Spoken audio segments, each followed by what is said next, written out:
Cara menatap masa depan. Seorang remaja sedang duduk termenung, memikirkan masa depannya. Dia mulai bertanya-tanya, akan seperti apa masa depannya dan bagaimana cara untuk memperolehnya. Merasa tidak menemukan jawaban, dia berdiri dan mulai melangkah. Remaja itu berjalan ke arah taman dan melihat seorang kakek tua yang sedang duduk di sebuah kursi taman.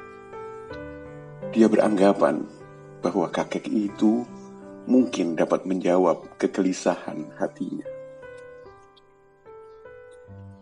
Kakek itu tentu sudah melangkah lebih jauh dan melihat masa depannya secara nyata pada usianya saat ini.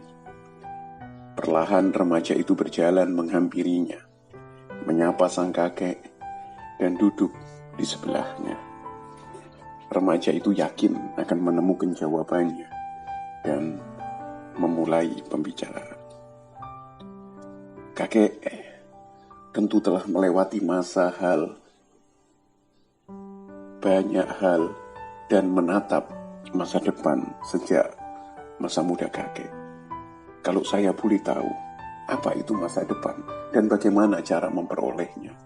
Jujur, saya bingung akan masa depan saya, kata remaja itu lirih. Kakek itu termenung sejenak sambil menatap langit, dan dengan senyuman dia mulai berujar. Saya juga pernah mengalami masa muda seperti kamu. Saat itu, saya juga sering merasa bingung akan masa depan dan bagaimana cara memperolehnya.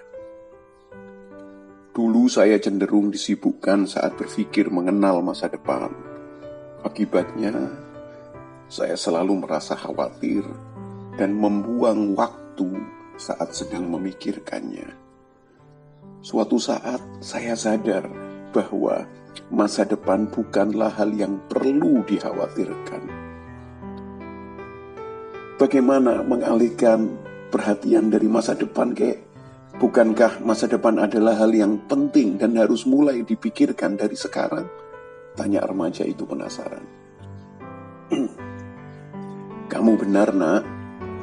Masa depan adalah hal yang penting. Tapi apakah pernah terpikir olehmu? Mengkhawatirkan masa depan berarti membayangkan sesuatu yang belum pasti.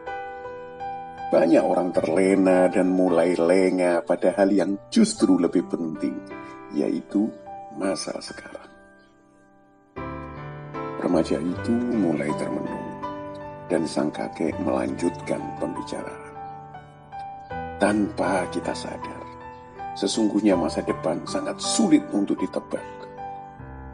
Apa yang dianggap oleh banyak orang sebagai masa depan, sesungguhnya adalah masa sekarang. Mengapa kakek bisa berkata demikian? Tanya remaja itu. Menurutmu, apakah mungkin akan ada masa depan tanpa masa sekarang? Bukankah masa depan adalah hasil dari masa sekarang? Seumur hidup saya sampai sekarang, akhirnya saya benar-benar sadar bahwa masa sekarang adalah penentu masa depan. Karena itu, saya akan mulai mengerjakan apapun dengan sebaik-baiknya dan berusaha